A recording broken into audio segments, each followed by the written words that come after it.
वर्षों तक वन में घूम घूम बाधा विघ्नों को चूम चूम सह धूप धाम पानी पत्थर पांडव आए कुछ और निखर।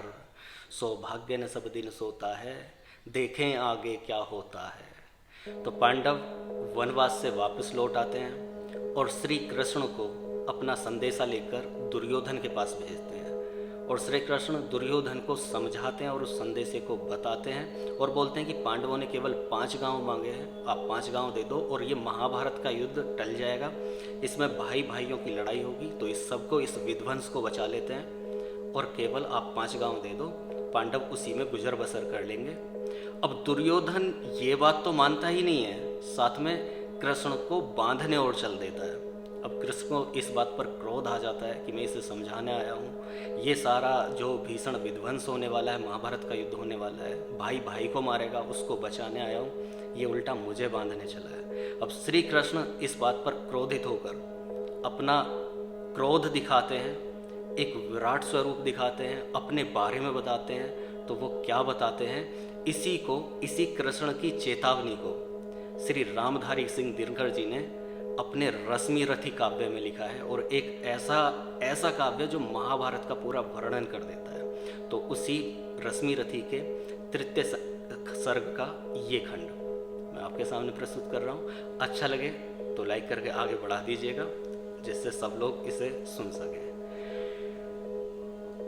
वर्षों तक वन में घूम घूम बाधा विघ्नों को चूम चूम सह धूप धाम पानी पत्थर पांडव आए कुछ और निखर।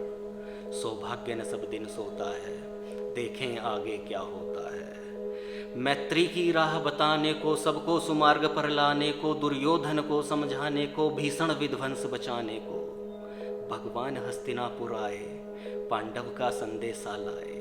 तो पांडव का संदेशा लाए और संदेशा क्या था, 2 न्याय अगर तो आधा दो, 2 न्याय अगर तो आधा दो, पर उसमें भी यदि बाधा हो, 2 न्याय अगर तो आधा दो, यदि उसमें भी यदि बाधा हो, तो दे दो केवल 5 ग्राम, धरती रखो अपनी तमाम, हम उसी में खुशी से खाएंगे, परिजन पर असी न उठाएंगे, परिजन पर हथियार नहीं उठाएंगे, हम 5 गांव में ही गुजर बसर कर लेंगे।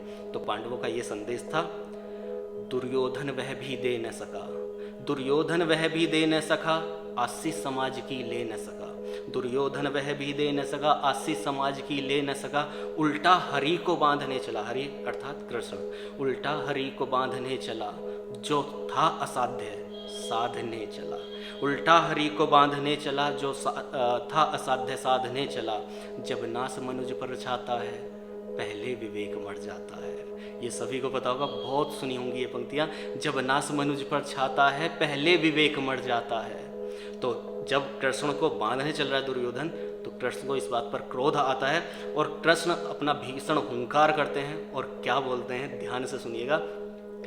हरि ने भीषण हुंकार किया, हरि ने भीषण हुंकार किया, अपना स्वरूप विस्तार किया, हरि ने भीषण हुंकार किया, अपना स्वरूप विस्तार किया, डगमग डगमग दिग्गज डोले, डगमग डगमग दिग्गज डोले, भगवान कुपित होकर बोले, जंजीर बढ़ाकर साध मुझे, हाँ हाँ दुर्योधन बांध मुझे। मतलब दुर्योधन को ललकार दिया कि आजा बांध, जंजीर उठा और मुझे बांध ले। यह अपने बारे में क्या बता रहे हैं, यह देख गगन मुझ में लय है, यह देख पवन मुझ में लय है, मुझ में विलीन झंकार सकल, मुझ में लय है संसार सकल, अमृत फूलता है मुझ में, संहार झूलता है मुझ में, उद्यांचल मेरा दीप्त भाल, भूमंडल वक्ष स्थल विशाल, भुज परिधि बंद को घेरे हैं, बेनाक मेरु पग मेरे हैं, भुज परिधि बंद को घेरे हैं, मेनाक मेरु पग मेरे हैं, दिप्ते जो ग्रह नक्षत्र निकर, जो भी ये आसमान में ग्रह नक्षत्र दिखते हैं, तो दिप्ते जो ग्रह नक्षत्र निकर, सब हैं मेरे मुख के अंदर। क्योंकि भगवान श्री कृष्ण ने तो बचपन में ही मुख के अंदर पूरा ब्रह्मांड दिखा दिया था। तो दिखते हैं ये जो नक्षत्र निकर हैं सब मेरे मुख के अंदर। आगे बोलते हैं, दृग हो तो दृश्य अकांड देख, अर्थात देख सकता है तो देख ले, दृग हो तो दृश्य अकांड देख, मुझ में सारा ब्रह्मांड देख, चर अचर जीव जग छर अक्षर, मतलब देख सकता है तो देख ले, और क्या देख ले कि चर और अचर सब कुछ जो भी है। दृघो तो दृश्य अकांड देख, मुझ में सारा ब्रह्मांड देख, चर अचर जीव जग छर अक्षर, नस्वर मनुष्य सुर जाति अमर, सतकोटि सूर्य सतकोटि चंद्र सतकोटि सरिस सत सिंधु मंत्र, सतकोटि विष्णु ब्रह्मा महेश, सतकोटि विष्णु धनपति धनेश, सतकोटि रुद्र सतकोटि काल, सतकोटि दंडधर लोकपाल, मतलब ब्रह्मा विष्णु महेश रुद्र सब कुछ मेरे अंदर है। तो सतकोटि विष्णु ब्रह्मा महेश, सतकोटि विष्णु धनपति धनेश, सतकोटि रुद्र सतकोटि काल, सतकोटि दंडधर लोकपाल। जंजीर बढ़ाकर साध इन्हें, हाँ हाँ दुर्योधन बांध इन्हें, मतलब इन सबको बांध सकता है तो बांध ले। अगर इनको बांध लिया तो समझ मुझे बांध लिया, क्योंकि ये सब मेरे ही अंदर है। भूलोक अतल पाताल देख, गत और अनागत काल देख। भूलोक पृथ्वीलोक, भूलोक अतल पाताल देख, गत जो बीता हुआ है, गत और अनागत काल देख। भूलोक अतल पाताल देख, गत और अनागत काल देख। यह देख जगत का आदि सृजन, शुरुआत से अब तक का इस सृष्टि को रचे हुए। तो यह देख जगत का आदि सृजन, यह देख महाभारत का रण, वो महाभारत का रण भी दिखा दिया। तो यह देख महाभारत का रण, मृतकों से पटी हुई भू है, मतलब जो मृतक हैं सब हैं वो पटे हुए हैं, भूमि पटी हुई है उनसे। मृतकों से पटी हुई भू है, पहचान कहाँ इसमें तू है, खुद को पहचान ले तू कहाँ पड़ा हुआ है इसमें। महाभारत का रण दिखाने के बाद श्री कृष्ण अपना विराट रूप और विस्तार करते हैं और दिखाते हैं क्या, ये पंक्तियाँ मेरी पहले से ही बहुत प्रिय हैं मुझे।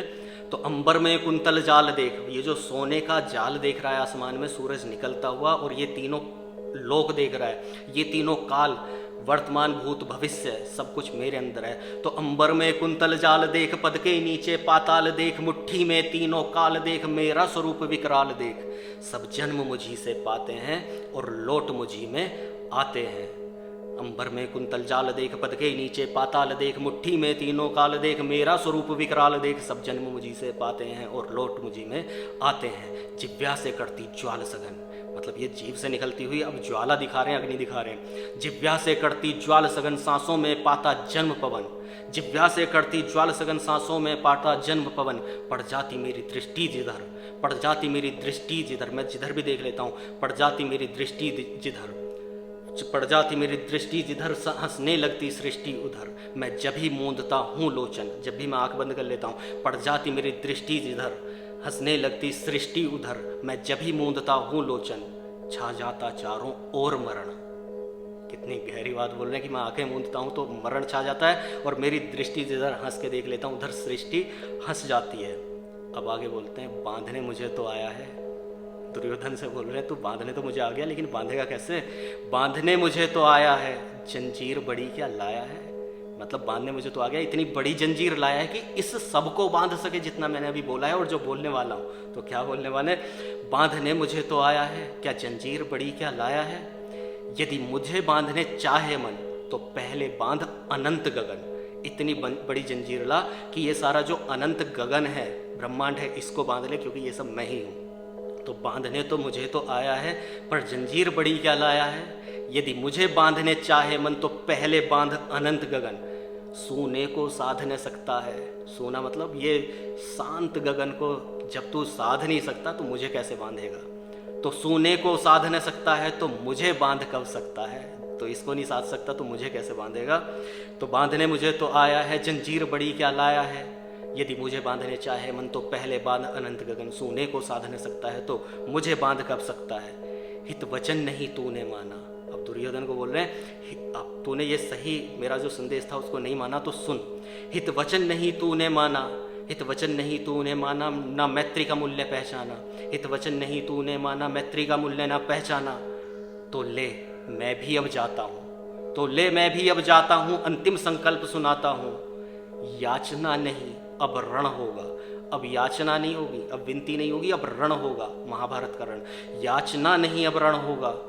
जीवन जय या कि मरण होगा, या तो जीवन होगा या विजय होगी या मरण होगा। तो याचना नहीं, तो हित वचन नहीं तूने माना, मैत्री का मूल्य न पहचाना। ले तो ले मैं भी अब जाता हूँ, अंतिम संकल्प सुनाता हूँ। याचना नहीं अब रण होगा, जीवन जय या कि मरण होगा। टकराएंगे नक्षत्र निकर, टकराएंगे नक्षत्र निकर, बरसेगी भू पर वहनी प्रखर। फणशेष नाग का डोलेगा, विकराल काल मुंह खोलेगा। दुर्योधन ऐसा रण होगा, फिर कभी नहीं जैसा होगा। दुर्योधन ऐसा रण होगा जो कभी नहीं जैसा होगा, और कभी होगा भी नहीं, और सच में हुआ भी नहीं महाभारत जैसा रण। तो दुर्योधन ऐसा रण होगा, फिर कभी नहीं जैसा होगा। लेकिन क्या होगा इसमें? भाई पर भाई टूटेंगे, भाई पर भाई टूटेंगे, विषबाण बूंद से छूटेंगे। भाई पर भाई, यही सबसे जो दुर्लभ, जो दयनीय स्थिति है वो यही है कि भाई पर भाई टूटेगा, भाई से भाई की लड़ाई होगी। तो भाई पर भाई टूटेंगे, विषबाण बूंद से छूटेंगे, वायस श्रृगाल सुख लूटेंगे। जो चील कौवे उनको खा रहे होंगे, तो वायस श्रृगाल सुख लूटेंगे, सौभाग्य मनुष्य के फूटेंगे, मनुष्य के इंसान के सौभाग्य फूट जाएंगे। तो भाई पर भाई टूटेंगे, विषबाण बूंद से छूटेंगे, वायस श्रृगाल सुख लूटेंगे, सौभाग्य मनुष्य के फूटेंगे। आखिर तू भूसाई होगा, आखिर तू भूसा मतलब तू जमीन पर पड़ा हुआ होगा, आखिर तू भूसाई होगा पर हिंसा का परदाई होगा। आखिर तू भूसाई होगा, जमीन पर पड़ा हुआ होगा, लेकिन इस सारी हिंसा के लिए तू ही दायी होगा, तू ही उत्तरदायी होगा। तो आखिर तू भूसाई होगा, हिंसा का परदायी होगा। थी सभासन, अंतिम पंक्तियां हैं, थी सभासन। और इस सब को सुन के क्या हो रहा है, क्योंकि सभा में ये बोला है, तो इस सब को सुन के क्या हो रहा है, थी सभासन चुपचाप, थी सभासन सब लोग डरे, थी सभासन सब लोग डरे, चुप थे या थे बेहोश पड़े। कोई और बोल ही नहीं पा रहा था, या तो चुप थे या बेहोश पड़े। थी सभासन सब लोग डरे, चुप थे या थे बेहोश पड़े।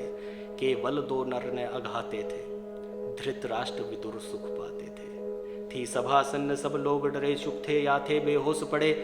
केवल दो नर ने अघाते थे, धृतराष्ट्र विदुर सुख पाते थे।